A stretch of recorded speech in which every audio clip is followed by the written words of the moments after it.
Open your ears and lube up your butthole. It's time for the What Do We Call It podcast. Now, here's your host. It's Jmann.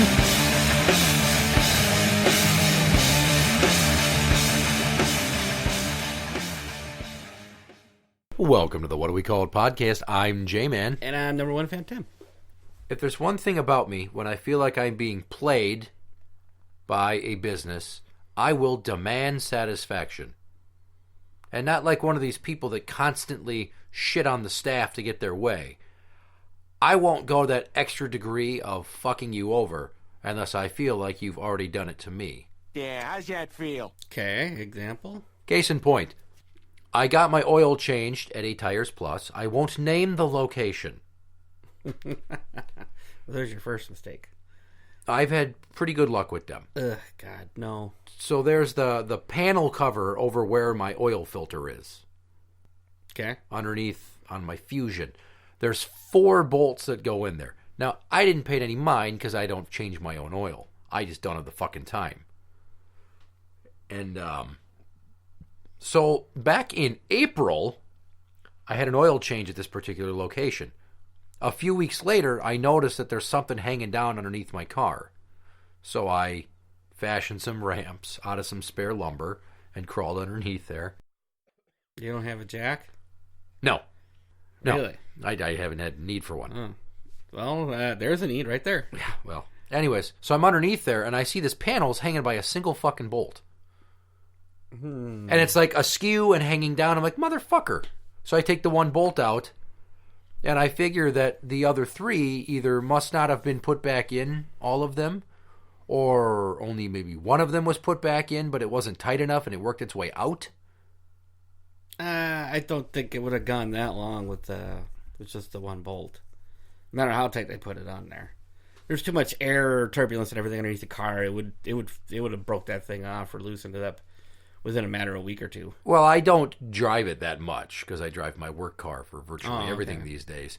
So anyways, I asked the kids, I'm like, do you remember how long ago it was that I got my oil change? And here's Chi-Chi. She's like, yeah, I think it was around April 20th. I'm like, Jesus Christ, that's a very specific answer. Yeah, that's very specific. You're 6. What the fuck, Bobby Fischer? And then I look, and seriously, she's dead on the fucking date. Wow. I was shocked and pleased, but shocked. I went back to Tires Plus. I told them the story. He said he could order me some bolts from Ford. I figure, all right. At your cost. No. No? They fucked it up. Oh. I'm like, I just noticed it. Well, I'm like, I don't drive this car that much, and I wouldn't have gone underneath there. So the only thing I can figure out is either somebody didn't put all the bolts back in, or the other ones were so loose they worked their way out. But I'm not dinking around under there, and I have more important things to do than come up with such a grandiose alibi to score 3 free bolts. Put those bolts in, you fucking grease monkey. So he had to order them. A week or 2 goes by. I stop back in. It's a different guy. I ask him if they've come in yet. And he's like, oh, you'd have to talk to Mike. He's not here today. Fuck! Convenient. Go ahead. I go back in another week or 2. I ask again. Why don't you just call? Because I was there at either Target or Half Price Books or the Walmart nearby. Okay. You know, I was in the area for other shit. So It was somewhat convenient. I didn't just make a fucking trip there for nothing. Oh. Same story. Fuck! Mike needs to order those. He's not in today. I'm like, Jesus fucking Christ. So then I took to calling. And of course, no, he's not here today. Calling every day. I'm not gonna do that. Calling twice a day. So then the other day, I'm like, you know what? Fuck it. I'm gonna see if they have like a corporate complaint line because so much time has gone by. Anyway, I'm gonna read you verbatim what I fucking sent these knobs. I was gonna say that looks kind of mean if that's their customer service. Okay. In April, I had my 2012 Ford Fusion serviced for an oil change at this location. About 3 weeks later, I noticed that a piece of my undercarriage was hanging loose. Giggity. I fashioned some ramps and got underneath my car. The access panel that covers my oil filter compartment was hanging by a single bolt. The 3 others were missing. I went to the store and explained that I thought the others had either not all been put back on or improperly tightened. I was told by a portly, tattooed white male employee with a goatee that he'd order more bolts. I wanted to make it specific so they could narrow down who the fuck it was. Good idea. I waited weeks to check in. Nothing. I was told he was, quote, off that day, but that he could only handle that for me, not the guy there now. This was by a younger white male, skinny, and also with tattoos.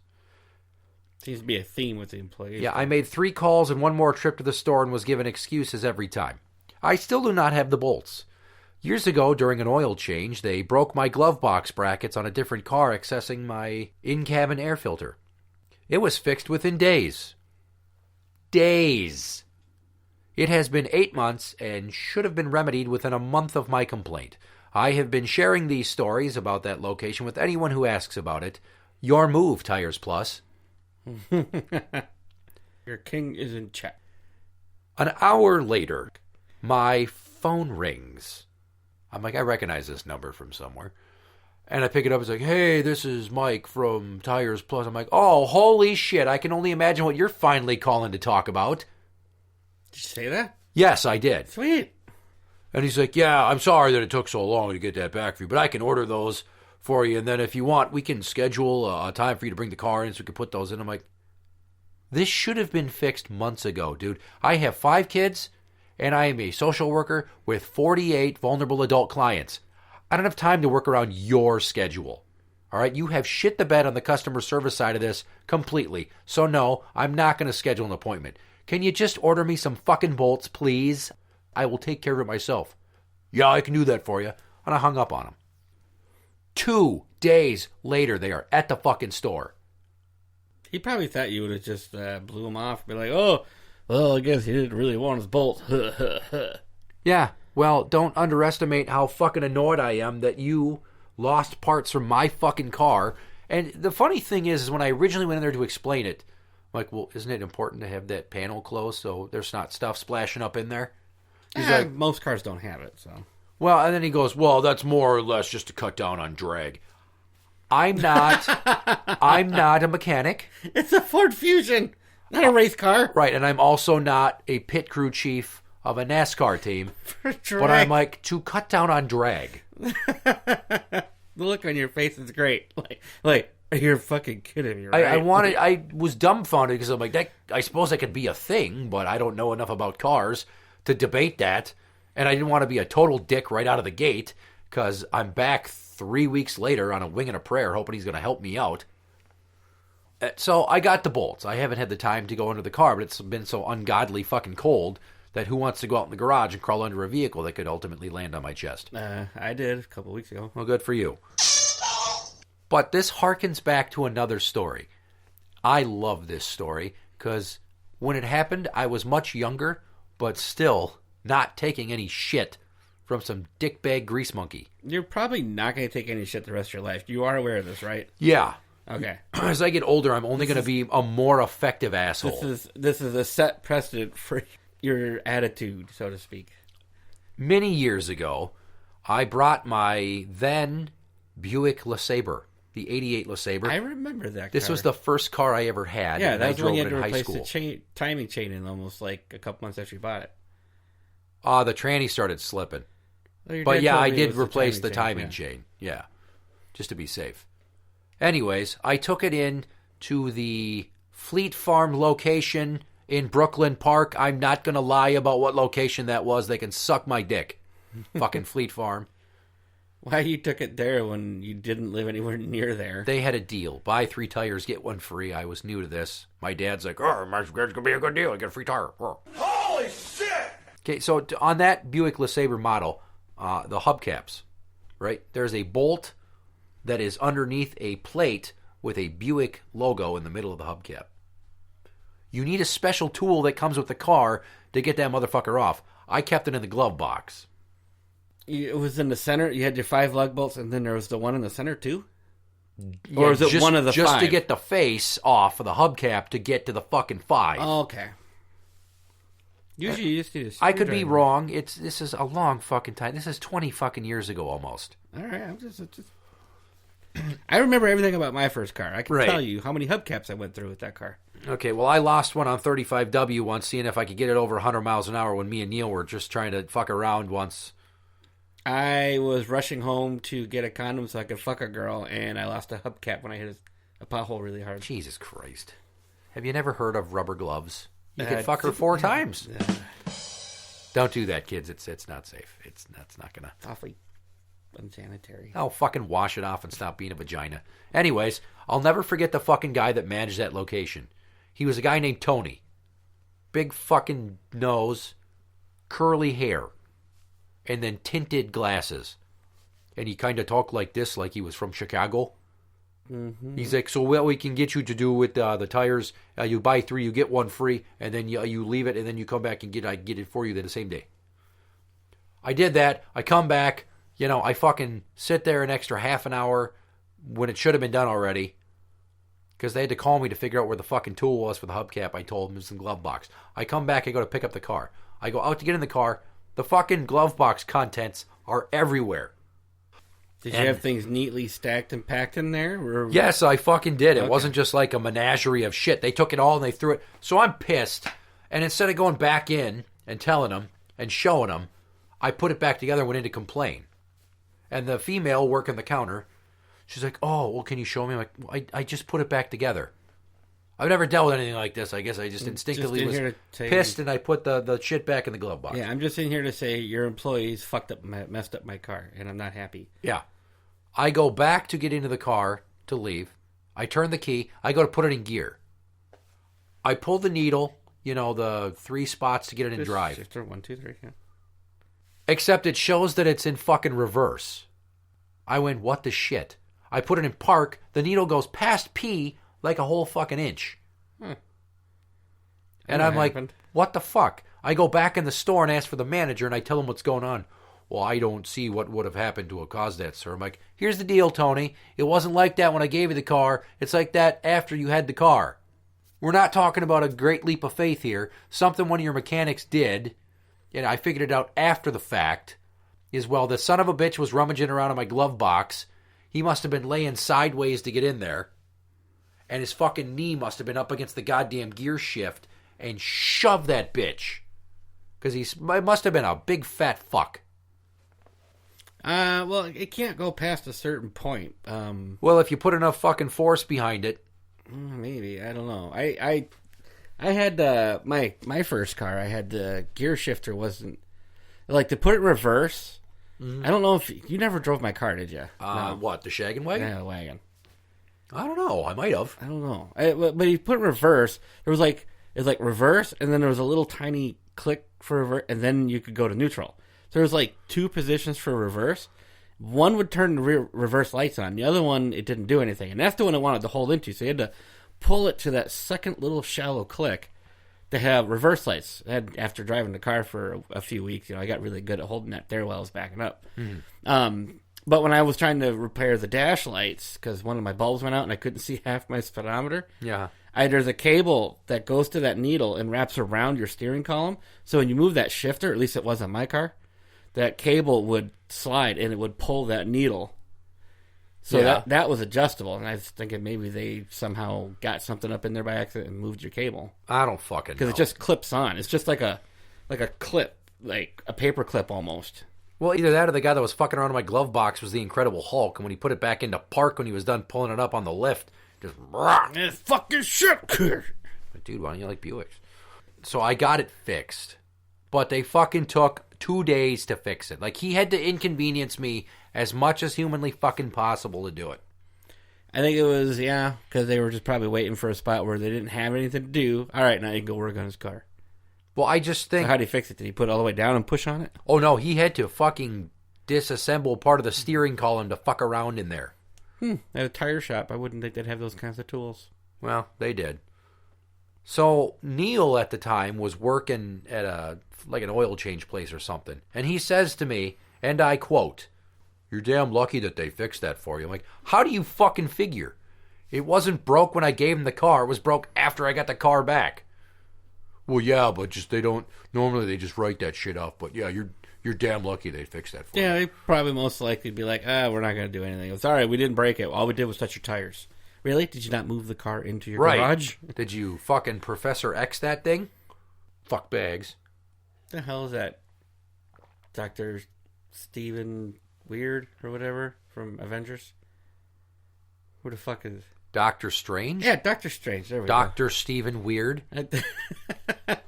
Is it Stephen Strange? Is it? Yeah. Okay. Yeah. I was close. I had half the name. Jesus. I had the harder part. Oh, yeah. Fucking A. So, if you have an issue like this, and it happens a lot with mechanics, or automotive technicians, as some of them demand to be called, get over yourself. Demand satisfaction. Do not let up until you get your shit fixed. Yeah, you remember when my truck had to have its engine pretty much torn apart and rebuilt, right? No. A couple of years ago. Maybe. Oh, $3,100 repair. You sure? We'll go with that. What happened was one of the lifters for the exhaust port, the bearing on the bottom of that rise on the cam lobe just stopped. Apparently, it's a huge issue with the 2011 Dodges, and that's the only year. Twice I buy a car that's the 1 year. So I had to have the engine torn apart, and when the guy I took it to was working on it, he's just like, I noticed the oil sticker change in your window says they put 0W20 in there. Like, okay, yeah. He's like, well, it should be 5W20. They're like, will that make that big of a difference? He's like, oh hell yeah, I think you should go after them saying they're putting the wrong oil in your truck, get the records for what they've been doing for oil changes, because I consistently take it to the same place. And he was trying to convince me to go get money from them. I was like, well, okay, this guy, he was a buddy, he was a coworker, and he knows his shit. But I'm just one of those people who's like, well, I'll go around and get a consensus. So I called 4 different dealerships and 2 different mechanics, and I got a 50-50 response that the 0W20 would either hurt the engine or it would help the engine in the wintertime. This is the wintertime when it failed. And I've never heard of that viscosity rating. 0W20? I've heard of 5W20 because that's what went into my old Escort. It's full synthetic oil is what I'm putting in my truck. I put the good oil in there. Listen to you. I baby my cars. I get full coverage insurance. I only use full synthetic oil because I'm trying to benefit my mileage. No, I just don't want any problems. I can't afford to fix these things. I want that baby lubed up so smoothly. So even though so obviously I never pursued it because I got a 50-50 thing, and I just figured it wouldn't be worth the effort. So I had to eat a $3,100 repair. Ouch. But it was funny because like 4 months later, because this was in like January or February, it finally started getting warm out. And I was like, oh, I got to use my air conditioning. And I go to use my air conditioning. My air conditioner doesn't work. So I called him up, and he's just like, well, I can't get your truck in right now, or anything. He's like, do this, do that, So I went to Menards and bought the do-it-yourself recharge kit. It wasn't doing a fucking thing. So I took it to a different mechanic because I kept getting blown off by this other mechanic. So I took it to a new guy, and he said, I worked on your truck for 10 minutes and found the problem. The air conditioning lines, the Freon lines that go from the compressor to the firewall, which goes inside your cab to give you the cold air, they were bent/ripped off the firewall. But there's a bolt that you undo it's a block and 2 pipes with O-rings assembly. And you have to undo that bolt and it all comes apart. And whoever, I'm guessing it was this kid that was working on this part, just and snapped it off and didn't bother to say anything to Dad. So that was a $600 repair. Jesus. And that's the one where I should have fucking gone, hey, you guys fucked this up. But again, this is somebody that I have learned you don't play with. So I was like, fuck it, I'll just eat this too. What does that mean? He can be a real dick. I mean, a dick. Well, dicks do fuck assholes. In a mean way. Not, you can be a dick, but you do it for entertainment, more or less, I guess. I don't know. I do it because it feels good to be right. He does it just because he's trying to prove a point. And he'll go to any extreme to prove a point. Ah, Jesus Christ. So, I just like, fuck it, So, in the course of 7 months, I spent $3,700 repairing my truck. But, I got a new timing chain in there. I got a new thermostat in there. The truck's been running great ever since and everything. And oh, yeah. You fucking spent all the money. And then I realized that I no longer have air going to the floor.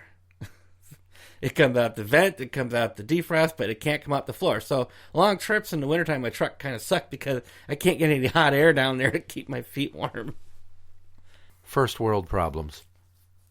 Interact with the show on Twitter at What Do We Call It? That is at What Do We Call It? You can find us on Facebook at facebook.com/group/What Do We Call It podcast show. For the What Do We Call It podcast, I'm Jmann.